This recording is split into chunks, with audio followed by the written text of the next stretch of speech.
focused jungler here.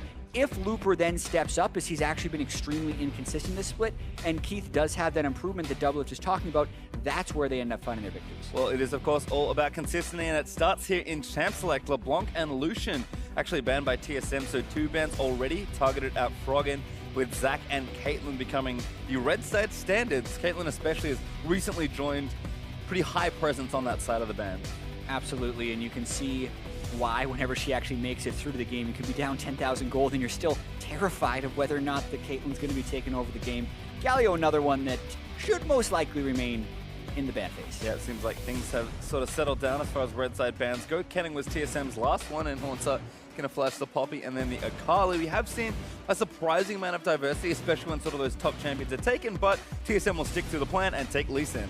Yeah, Svenskeren has some pretty spectacular performances on Lee Sin so far. They're going for it pretty much whenever it is available. Svenskeren actually has a losing record this split, game score-wise, on champions that aren't Lee Sin, and then a very strong winning record on Lee Sin. Well, there's Renekton and Rek'Sai. That was the answer for Echo Fox, so 2 very strong picks in the top lane and jungle. Rek'Sai's really been picking up steam as far as power picks in the jungle, especially when Zac is banned away. Yeah, and I really do feel like Rek'Sai is still predicated a lot on the early game. I like pairing it with a dominant laner like Renekton because there isn't really a lane that will compete with Renekton, say levels 1 through 9, and the same can be true of Rek'Sai in those duels. Rek'Sai also always good into Lee Sin because you just need to right-click him as he's coming in on his Resonating Strike to prevent the damage and get the quick knock-up.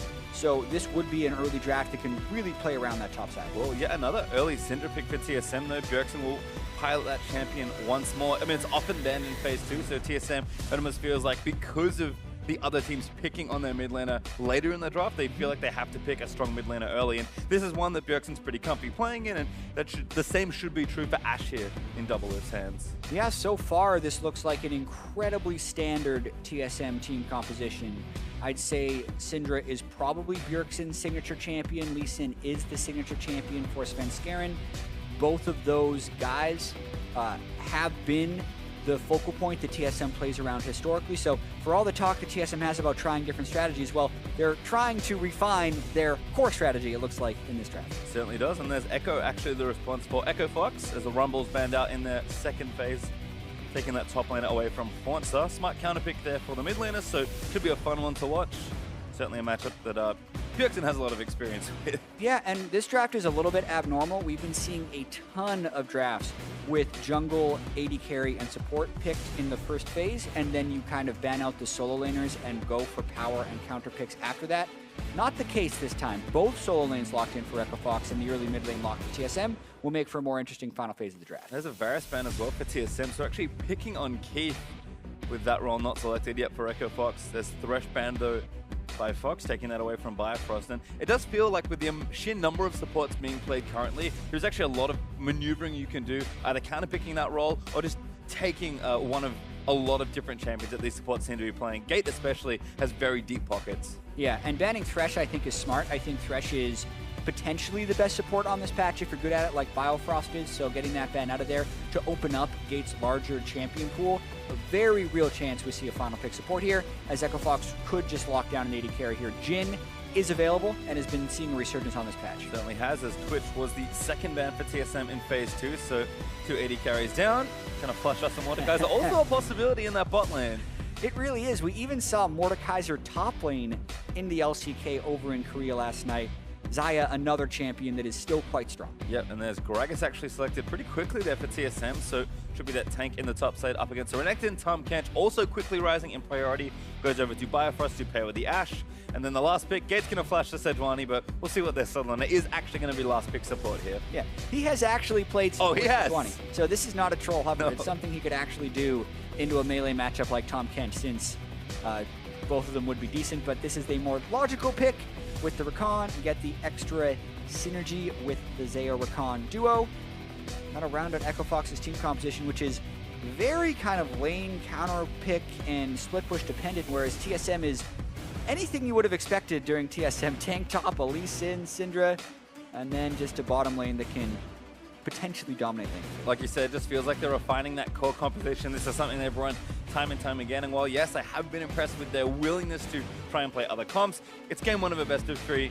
You're on blue side, you might as well pick safe. And I think EchoFox have done a good job doing a lot of counter picking. Instead, it kind of looks like a very counter pick heavy draft. It's because EchoFox have drafted very well on red side to secure strong early picks in the top and jungle, and then kind of filter through the rest of the lanes. Yeah, I don't think Renekton has any true counter picks. They locked that down right away. And then everything else, they got their pick of what they wanted to counter with, since even the Rek'Sai is a counter pick to Lee Sin. So we'll have to see there, as EchoFox hasn't necessarily had the best teamwork, because when you have these counter pick scenarios, you can be likely to pull ahead in the early game since you've got the choice of all your matchups. Then though, the question is, does your team composition make sense, and do you know how to play that? Because typically, drafting around counter picks doesn't mean you have a preset team composition in mind.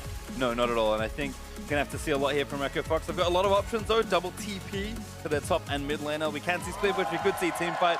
Whatever it is, we're expecting it to be fun early, but we'll see if EchoFox can transition into that mid and late game. It's been a problem all year long, it feels like, not even just here in the summer. And TSM, they are a team back on the rise, looking to challenge for those top spots. EchoFox need to start climbing out of a little deficit that's been built early on here. So a pretty critical match for both teams here as we move out onto the Rift for game number 1.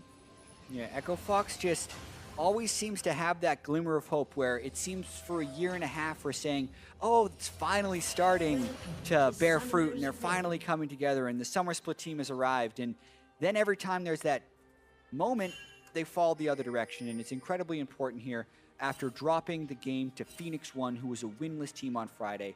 Coming up against TSM, EchoFox does not want to have that 0-2 week that puts them back in that losing mindset. So such an important matchup here against TSM. Well, right now everyone's just fanned out across the river, kind of meeting up with their respective matchups. Haunter and Looper hiding in some brush. Looks like no vision down just yet. In fact, I'm not sure anyone's been spotted on either side. So it looks like Acadian's going to put down a late ward, just make sure he covers those Raptors. But TSM, I mean, you can guess Raptors start blind and you're right most of the time, I'd say, so shouldn't be too many surprises here, despite the fact that neither team really moved out to get any level 1 vision. Yeah, and it's not even a surprise usually when you get a really fast level 3 gank from a jungler nowadays. It seems that every jungler has a page with one experience quint on it, which means you can go Raptors into red buff, into Scuttle Crab, and then be level 3 for a gank. No champion is better than that at that than Rek'Sai, I feel. So be very observant of where Acadian goes with that first route, especially since he was unscouted at the Raptors. Yep, interesting to see. Haunter actually the one moved down for that leash for Scarin. Gerson wanted to meet the wave there and challenge Froggen as Acadian taking quite a lot of damage here early on, but should regenerate up relatively well and then hits level 2. Yeah, he'll still be able to gain a fair bit of health thanks to building up that Fury, but I am a little surprised there. You can see 2 minutes and 5 seconds basically when he's starting his red buff, about 5 seconds behind Scarin, and Froggen is fully capable of helping him with that Raptors, but is so concerned with making sure he's keeping the shove in that mid lane as the Echo. I would have preferred actually that he just pulls for him there, and then the very threat of a Rek'Sai gank could be what keeps Bjergsen back, but they opt not to do that, and I think it hurts Acadian's early game pretty substantially on a very early game dependent champion. One of those things, this team is very Froggen-centric, and even in little ways like that, you can see Froggen wants to meet his wave and try and challenge ASAP. Acadian, still level 2, going to move down towards the bottom side of the map, but is spotted by a ward, I believe. Bifrost even roaming up and getting additional vision as well, so Acadian can't really go too many places without getting spotted, and these wolves are one of them. Yeah, actually, I think the early game wards there by TSM are super clean. They warded the Scuttle Crab in the river on the side where he would have done the level 3 quick route, if that makes sense. And then after warding against that, they then warded the blue side in case he looped around. So they actually covered all of the potential bases for the known early game Rek'Sai ganks. Well, early TP back for Froggen. Looks like he has, I think, Doran's ring and a control ward added as Sven pops up to the top side. Looper, ward timing, not good. And there's the slow moving through. Q lands in. Looper forced to flush away. Sven, very successful early gank. Yeah, and that's exactly what you want from an early game gank. You arrive, you immediately gank, you flow through the ward of the opponent, and you get the summoner spell while the wave is pushed away from him. That's everything he could have wanted aside from the kill. Froggen going in for a trade there, but it does cost him quite a bit of his own health. There's some potions will be traded back out. Remember, Froggen did TP back early, so should have an laning advantage as far as items go, but Bjergsen, again, this is a matchup he has played so many times. Yeah, and you play it that many times because many people see Echo as the counter into Syndra. There's a lot of things Echo can do to close the distance onto Syndra. Very difficult to actually get your Scatter the Weak to knock the Echo back since he blinks towards you when he's getting the auto attack off with his phase dive. Not to mention it's really hard to harass him out of lane or kill him with ultimate thanks to the chrono break. Really want to see how that matchup ends up playing out since I think both these guys should be very familiar.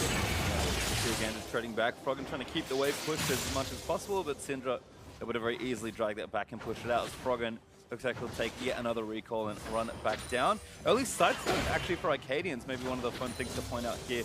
This was a very common thing back in the day on Rek'Sai, and some junglers are still adopting it. Arcadian definitely starting very supportive here. Yeah, and I think this is also because he wants Chilling Smite, but his team probably won't let him unless he promises to put down woods, which is the constant struggle with Rek'Sai in competitive play, since in solo queue oftentimes you get away with challenging or Chilling Smite all the time, but in pro play, if you don't go Tracker's Knife, your team usually gets obliterated in vision unless you're snowballing the game. Based off of this, Bjergsen's going to be trying to push mid lane as the Syndra the whole time, so they need that little extra bit of vision. I don't personally like it as the Rek'Sai. Rushing a Sightstone, I feel like you should be totally optimizing around your early game, and that's not what you see when you get an early Sightstone. Yeah, I'd be kind of curious to see if Arcadian does go tanky with that build, because it does feel like some of these Bruiser, Warrior, Black Cleaver builds are open to Rek'Sai since some of the changes. Sven, though, of course, will be doing that on Lee Sin, and he's moving along at a very nice clip. Not really slowed down his farming despite that early visit to the top lane, and still has about half of Lupa's flash cooldown left to try and make a play. Yeah, there's not the lane advantages early on for Echo Fox, but the game is still incredibly close. You can just see by the gold that there's no huge gap opening up anywhere on the map right now. And even some good Sightstone wards by Arcadian to try and keep Svenskaren's Lee Sin a bit. The bottom lane is pushing in for TSM. Doublelift actually does have a 10 CS lead, so things looking good there. Can be a little tough for Rakan, especially to get through lane, and Ashe is a very oppressive push-style ADC, so looking good there in the 2v2 for TSM right now. Hornetzer gets things pushed back in the top side. Actually already TP'd back with triple Dorans. Despite the changes, tanks are still opting for all this early game efficiency. But it looks like the lane is pushing right now, so Lupa gonna feel pretty safe. Yeah, just to go into a bit of detail about the nerf that actually happened to the Doran's Ring. It was the unique passive that made the difference on the Doran's Ring. It no longer restores 4 mana upon killing a unit every time. So it used to be 12 mana per minion when you had 3 Doran's Rings. Now it's just 4 since it's unique. But it keeps all the other stuff. It still gives you the mana regen, the health, the ability power, and you're still going to be able to super shove the wave with the triple Doran. So at least Svenskeren opposite still works in this case. Yep, just very efficient there. It looks like a blue buff invade is being prepared by TSM. Sven and Bifrost going to collapse the tunnels and get that vision down. Scry's Bloom stolen as Arcadian does get out of the way. He's level 6, but it's a very different ultimate now, of course, on Rek'Sai. No more global pressure, but some execute potential. So Arcadian has been uncharacteristically quiet so far on this Rek'Sai. And I actually feel like both junglers have been uncharacteristically quiet, and there's a reason for that. Watching the game so far, the junglers have kind of been like ships in the night, passing each other and warding each other's jungles. So they always know where the other person is. What ended up happening about 2 minutes ago is Arcadian warded the blue side of TSM's jungle. He then saw Svenskeren in that ward to get wards on the red side of the jungle. But then instead of going to the red side of the jungle after Arcadian had recalled the base, Svenskeren then placed the wards on the blue side of Arcadian's jungle where you see him now. And they're actually just running this cycle back over and over again, warding the jungler while he's on the other side. So they actually both always know where they are. That's how they're getting the wards down for the most part. This may be a window since there's a small gap in vision where they can dive. 3-man dive being prepped. Hornetzer ready with a flash and the ultimate, but Echo already going to line it up. That should be a kill. Hornetzer flashed out of the stun, but it's all too late. No, maybe not. Coach of the Colossus is going to keep him alive for a little while longer, but there's first blood over to Lupa. Yeah, there we go. Basically, Arcadian pulled ahead in the Sightstone game. He has the Sightstone, Svenskeren doesn't. It's not necessarily dueling, but he did outvision him right there. There was a spot Arcadian walked through where TSM hadn't recently placed with wards since they had the wards on the other side of the map. Watching the actual gank, though, could have been a little bit cleaner. They get the knock up on him. They don't get the stun from the parallel convergence. Hunter just barely escaped that, so that delays the game. But they were so healthy with an ulted Renekton diving in there. They have no problems making the repeat and getting the kill. Yep, plenty to do there. Hunter blows everything and still goes down. So first blood over to Echo Fox. As Looper actually going to catch this wave with Froggen. Looks like he shoved an extra wave in the top side. Unsurprisingly, just taking that teensy bit of farm that happens to be there near him with Looper having to recall. Yeah, ooh, 100 gold? Yes, please. I will take that. Meanwhile, his wave was pushed in over on the top side. And that's a situation where you're not actually hurting Froggen since he didn't shove any extra minions and the wave won't necessarily bounce back towards Bjergsen's turret. You never want to be the guy who takes just enough minions so that the wave pushes to the other side of the lane for your solo laner. That's how reports happen for players in solo queue. Yeah, and looks like your read on Arcadian Smite was correct. He does have a challenging Smite. Ooh, not even killing. But even more dueling power. That longsword could indicate Warrior as well. It's a good stun from Bjerg. Going to chunk out Froggen. Forcing the ultimate as they do trade in, but Froggen hitting back doesn't quite get the second proc on the passive.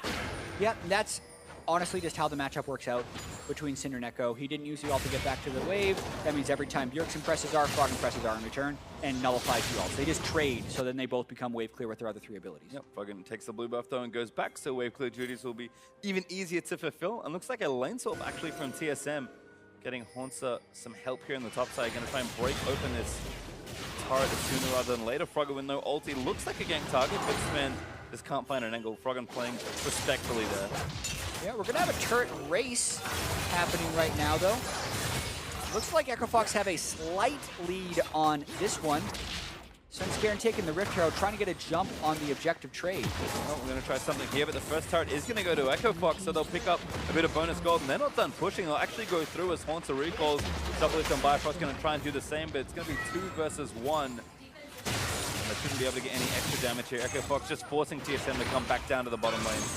Another nice done from Bjergsen, but Froggen again just feeling pretty safe. Bjergsen, no ultimate to try and all in there. Yeah, TSM could have won that turret trade if Svenskeren would have opted to go up there, but instead he's opting for the Rift Herald. So now you have to factor in, okay, they gave up the extra 300 gold from turret first kill, and then they're also now trading Rift Herald for Ocean Drake. Since you know as soon as you see the Rift Herald fall, that's where the enemy jungler is. I don't think this is worth for TSM, so well played back. Yeah, Haunter just going to get some vision down, does see it. And the barrel. Stop it.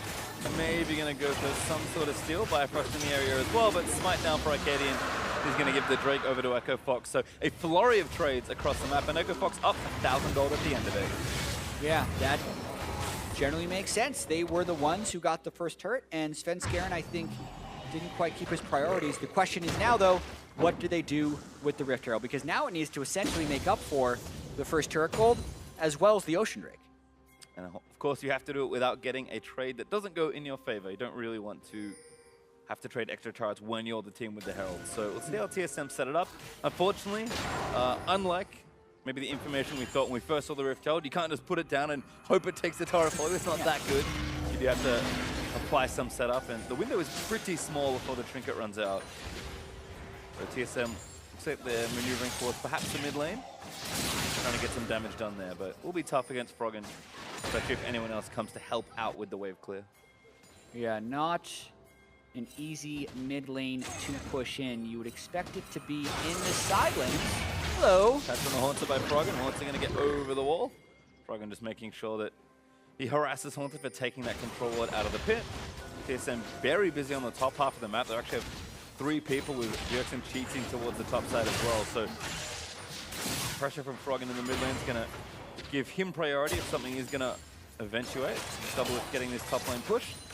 Might even be time to get the Rift Herald going there. Rick Fox giving the shout out to Doublelift for the pregame interview as well. Also feels good when he compliments Rick Fox's player Keith, who's a much embattled carry, but I do also think Keith has been playing much better this year, and it's interesting as well, just looking at the body language of the Echo Fox team, and Keith in particular, seems to actually take losses much harder than he did last year. I think because he has a larger stake in the team's success. Keith has actually spoken about being much more vocal on the team and actually contributing to the shot calling more than just being that carry in the bottom side. So more weight on his shoulders this split as well. I think in general, the overall motivation for Echo Foxes look good, and they're kind of feeling, as we can see in their play, that they are growing and maturing as a team. So Always good to see that. But right now we just have a bit more farming. Teams again still trying to set up for that next little play. But Ecofop's doing a nice job keeping TSM busy, it feels like, in a lot of these side lanes. And it's not going to be that many minutes left for Svenskaren's Rift Herald. It's going to have to pop it soon. And generally when you pop the Rift Herald in a unset up position, it tends to do just about nothing. Yeah, and with the counter-picked lanes, so to speak, for Echofox, I feel like TSM is having a difficulty finding an upper hand in any of these waves with which they'd want to put the Rift Herald down on. This game is kind of progressing mostly the way we expected to so far, and it is going to be more about the team play later on as Froggen goes on Bjergsen. Nice little dive. Bjergsen with a stun, though. It's his Gate going to try and save the day. Looks for the play. Does not land the quickness W out onto Bjergsen there. He burns both his summoners to get out. Yeah, and Gate and Froggen burned no summoners on that one, so definitely a winnable trade. Speaking about how Echofox has kind of neutralized TSM, though, so much of this does come down to this Sightstone on the Rex side. The early ward coverage was really good. I don't necessarily think it's, in my opinion, what you want out of a Rex side. You don't want to neutralize the early game, you want to dominate the early game, but this has kept TSM from being able to make plays. Now they're trying to push down this mid lane. Yeah, here's the full man stack. Oh, arrow lands in front, and he's going to evaporate Svenskeren. Lands the execute. Now turret still under siege. Arcadian trying to wrap back around, but they've got no cooldowns left to play with. Turret's going to fall Haunted, try something to play, and misses onto the Rex side, but still an impromptu siege gives TSM a turret and a kill. Oh, chain CC right onto Froggen. You land the Syndra stun, you hit him with the Ash Arrow. You never get the chance to counter it with the Chrono Break onto Echo, and that's exactly how you want to push with the Rift Herald. You place it down, the other team groups up to defend it, but the stun right there from Bjergsen, never letting him become unstunned. He's not Froggen there, he's just stunned, yep. And then he dies. Well, TSM making the best of a pretty short timing window. There was 15 seconds left before that Rift Herald was going to expire, so came together at the right moment. TSM with a turret advantage and the gold lead after picking up that extra kill onto Froggen. We'll see if Echofox can right the ship and try and get a turret of their own, or if TSM can actually now, with the map a little more open, press down, try and take this last outer turret here in the bottom lane, and then really start playing that mid game. Yeah, and now it's about whether or not Looper can exert some of his will in this game. Black Cleaver Renekton at level 11 is really, really strong. I mean, Doublelift is actually being quite greedy at this lane right here. Yes, he has both summoner spells up, but he doesn't have anyone behind him, so he's betting that Looper doesn't know he's alone, because if he is alone, Looper is slicing dice through those minions and all ends. Doublelift again, just keeping them shoved through. TSM playing to that bottom side with the Drake up in 50 seconds. Not a bad side of the map to be setting up on. Also with these TPs. In fact, all 3 teleports are up at this juncture. And looks like Bjergsen's actually going to swap his way back down to the less safe lane and give the easier farm to Doublelift with Bifrost kind of helping out as well. Yeah, moving the Syndra over to the side lanes when he's down summoners isn't necessarily the safest play, but currently everyone on Echofox is in a recall pattern and TSM has control over the Drake area, so it's pretty much just about shoving up as many waves as possible. And now we're in that teamwork phase. So the counter picks don't have the same level of effectiveness, and it's more about how does your team composition work. TSM, very experienced playing around these specific champions. So I think that does give them an edge moving into this stage in the game, but we got to see if Froggen or Looper can flank around and make some big plays. Yep, certainly a lot of play for TSM here with an open map, plus Ashe ult up. Well, Froggen actually is challenging that Syndra. Looks like they might be collapsing for a fight. Arrow is going to miss, I believe. Was looking for Keith, but didn't find it. Now Keith's going to get struck down by Haunter. Does flash out of the way, but a great ultimate's going to secure the kill. Keith blew everything so early. Yeah, he just was totally outnumbered on that side. Echofox was funneling down with 3 people in the jungle and 2 people in the mid lane, and TSM has made a call to one side. Kick. There's another great one from Svenskeren. Straight into the arms of Haunter for the extra CC. Looks like it's falling apart for Echofox right now. TSM using those playmaking abilities right there. Gragas, Lee Sin, Syndra, Ashe. Even if they're not landing all their skill shots, Echofox is not together, and TSM's getting the kills. And again, reaping all those benefits from getting this vision down on the right-hand side. TSM with a very good play around the map. Going to take the T2 in mid lane, run back down towards the Ocean Drake. Bifrost even going to get there earlier. Looks like, yeah, bottom lane actually going to attempt to play onto Looper. That's Syndra going to get the stun in. Bifrost now going to start tagging him up. Looper burns the ultimate, slash and dice through the wave as a flash lick is going to miss Looper, who's forced to flash as well. They went for a lot more. I thought Bifrost was just trying to speed up the run to the Mountain Drake, not actually go for Looper, getting the ult and the flash out of him for just the flash and the ult of a Tom Kench. is absolutely worth it, since that's actually what the Renekton wants to do, is he needs those spells to split push.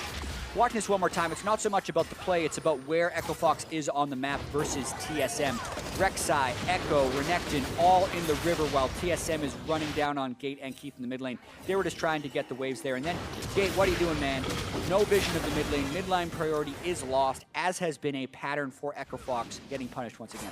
Well, Keith is trying to get a trade back here in the top half of the map. Big waves stacked up as Gate joins him, but the rest of TSM are looking to answer. Bjergsen going to insta-clear this wave as Syndra, and that play stops pretty quickly for Echo Fox.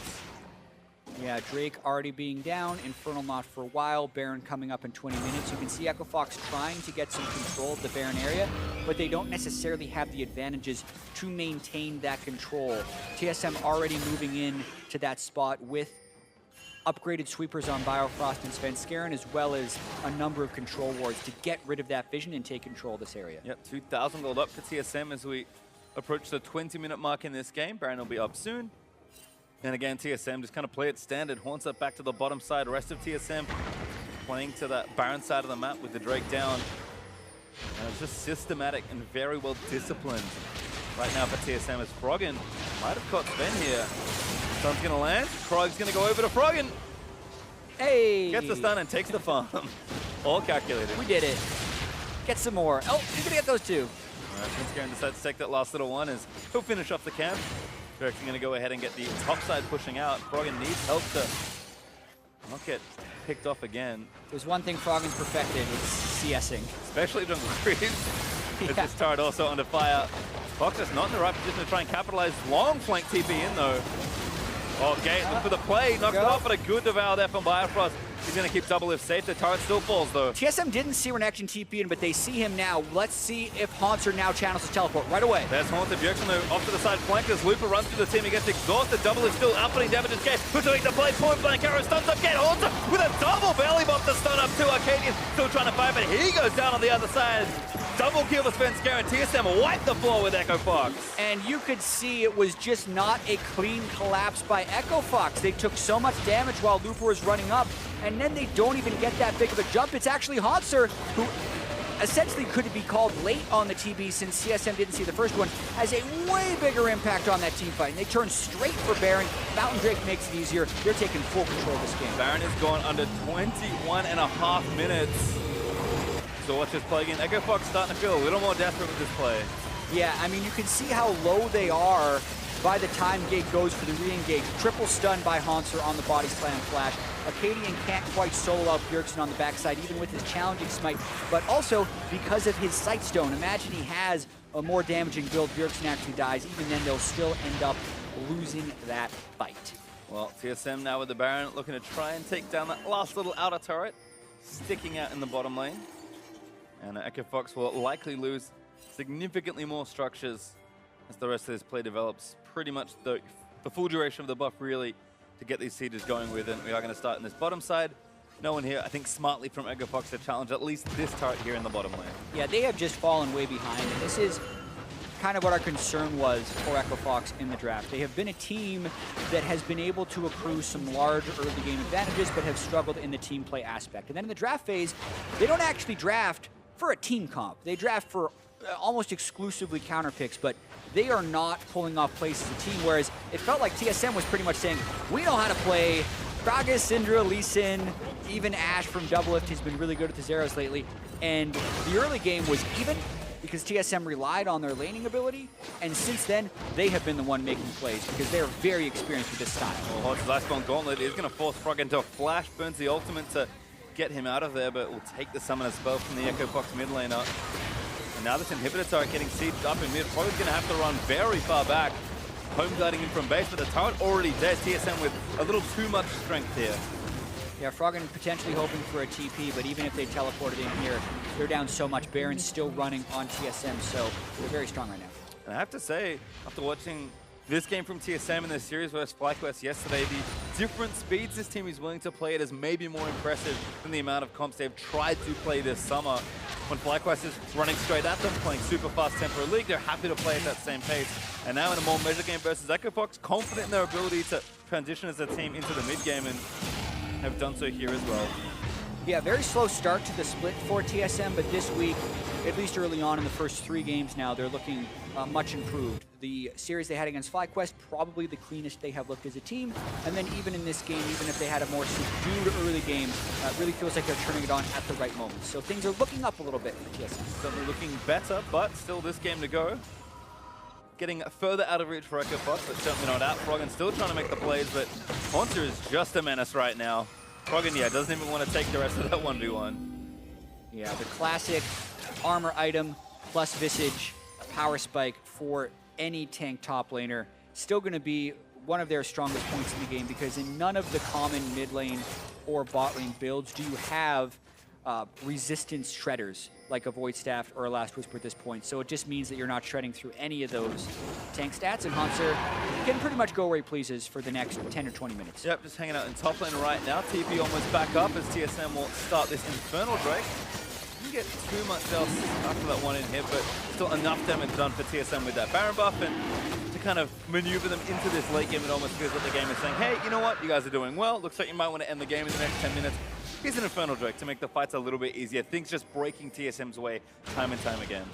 Yep, Baron buff is down, so it will be tricky. Or Baron buff is down in about 10 seconds, as it looked like it was still up. Spence over to that tricky jungler one. Gate getting chunked, yep, has to get out of the way. Double lift though, just standing and killing that turret as Echo Fox just don't feel like they can challenge. Double lift wasn't even really kiting, but Echo Fox no better than to try and challenge, and this inhibitor might just go away with no contest. Echo Fox just gonna let it fall. Yeah, I mean, Gate would also just have to make some miracle initiation happen for this one, and then they don't even have a super great combo to throw in there like an Orianna to try and turn these fights. So it looks like Echo Fox is just kind of unsure of how to proceed right now, and TSM's taking full advantage. And it is tough. They're 9,000 gold behind, so it's like they're playing an even game where they have to find the perfect angle. Even if they find the great initiation, maybe too far behind to really claw back into the game, and TSM just systematically destroying this last inhibitor turret. Double lift already on it, does take turret aggro though. Triple stun.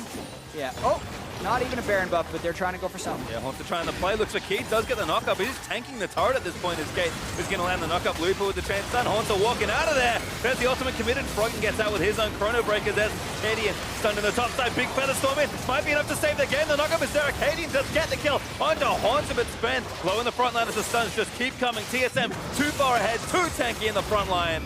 Although Echo Fox keep living. Yeah, they definitely lost this fight. They could get aced if Looper cleans them up here. But with the wraparound, Bjergsen is the target, does scatter the weak away, but he's going down. Carries now dead for TSM, and TSM just have to recover. Froggen is going to TP back in to try and clean up the home guards. Kills. Just Bio and Spen left, but I'll keep wandering out of the way. Looper, no minions to really go to. TSM going to start to split up as Froggen should be able to chase this down. Blastcone could save him. Bifrost trying to book it. Spen's already out. There's Bifrost with the ultimate of Froggen. Can't interrupt it.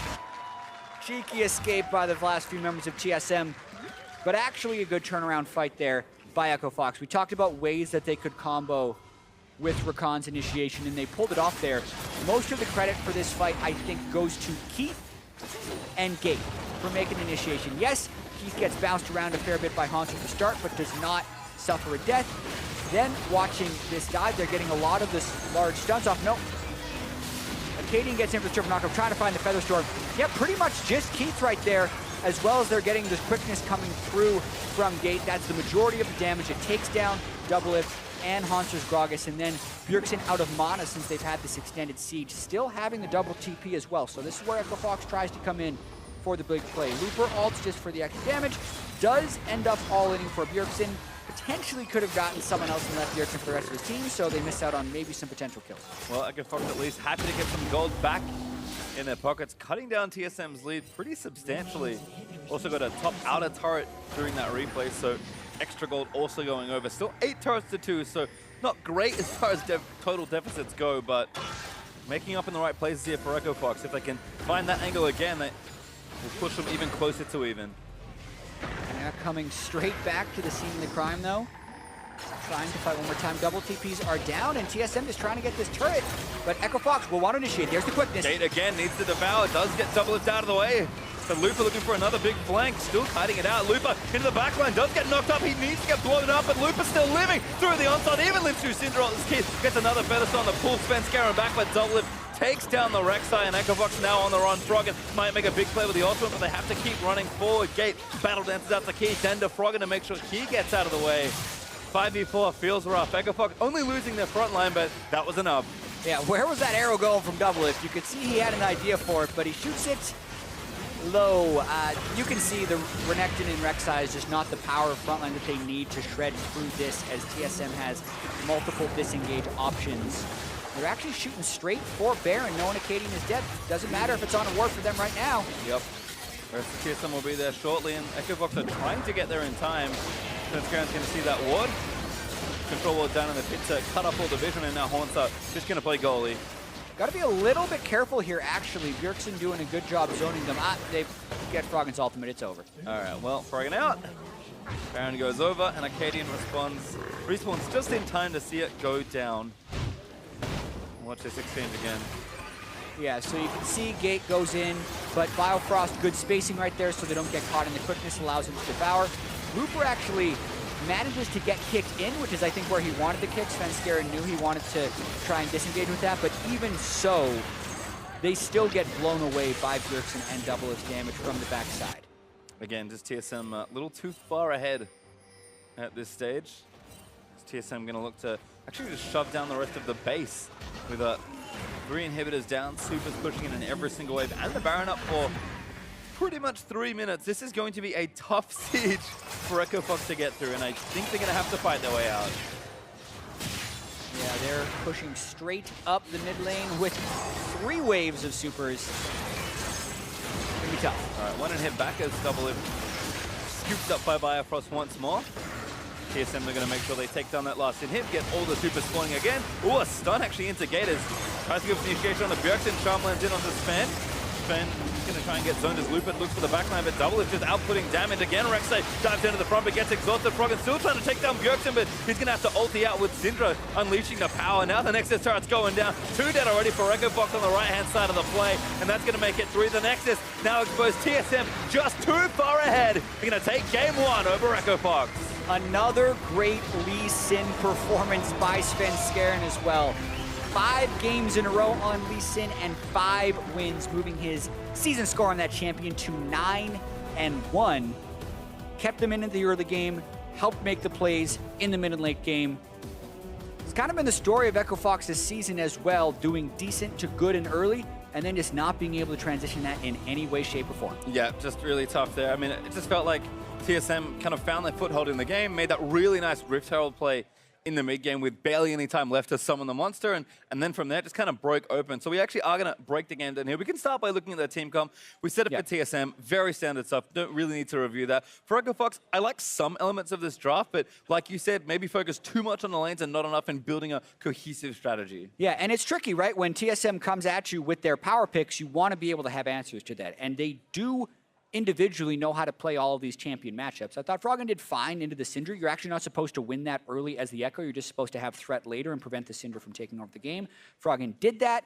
I'd say Looper's Renekton had the lower impact when he's early picked with the Rek'Sai, and I think that's where it really kind of ends up falling apart. The Rek'Sai, Renekton need to be able to take over this game early if Echo Fox is going to find a victory, and they were not able to do that. Certainly not, and as a result, we kind of get replays that look like this. 18 minutes in, TSM just doing everything they know how to do. Yeah, and this is the moment of the game where Echo Fox falls apart and TSM uses their playmaking. Hauntzer roams down as the Drake is being set up for. They just use a bunch of stuff on Keith, wait for a CC to land, and that gets the kill, and immediately they've had a 4v5. But Echo Fox doesn't actually want to give away anything. They're running the risk of losing the mid turret as well as the Drake, and Gate gets caught in between the two, but doesn't have the rest of his team with them. I mean, look at where the Echo and the Renekton are on the minimap. They're nowhere to be found, so they end up losing all of it. 2 deaths, the mid-tier turret, as well as the Mountain Drake after this. So this was just TSM knowing when to make a play. This is pretty much the first action we saw from them in most of the game was around 20 minutes. And again, you can see Goldgraph just shooting up over time once kind of that mid-game was over. Sure, a dip here and there where TSM did make a few mistakes, and Echo Fox capitalized well by making some nice plays, but this is one of those things where you're far enough ahead that you can afford to make a mistake or two. TSM only made a couple, and that was not enough to keep Echo Fox in the game. Yeah, and you can see the overall damage dealt to champions in this game is actually not very high. Froggen sitting at about 500 damage per minute, Bjergsen closer to 650, but everyone else pretty low, and it's because TSM did make their fights count. They got a kill or two and then would very quickly focus on the objectives, which is the way they do want to play. Yeah, I mean, even in that replay we just saw, all of that was set up by great vision, knowing what side of the map to set up on, and then very simply using their pick tools to execute, get those picks, and then able to transition easily. So that is something that TSM are very good at doing on a multitude of champions. I guess my obvious question is, do you just take these comfort picks away? Because sure, they're going to do them with almost any comp, but maybe make it a little more difficult. Yeah, exactly. And it is tricky right now because you look at the things they banned away and it could have potentially been worse. They got rid of Caitlyn, they got rid of Zach, right? I forget exactly what their last ban was, but they were very strong power picks. Definitely and don't Galio, give which is them another either. one which you don't want to give them. I mean, maybe you do because they're not as practiced with that. But from an overall aspect, I don't think there is necessarily a flaw in their ban strategy. They just need to have a more cohesive team comp for Echo Fox. Well, we're going to step away for a quick break, but when we come back, it's Game 2 between TSM and Echo Fox. Stay with us. You're watching a North American LCS.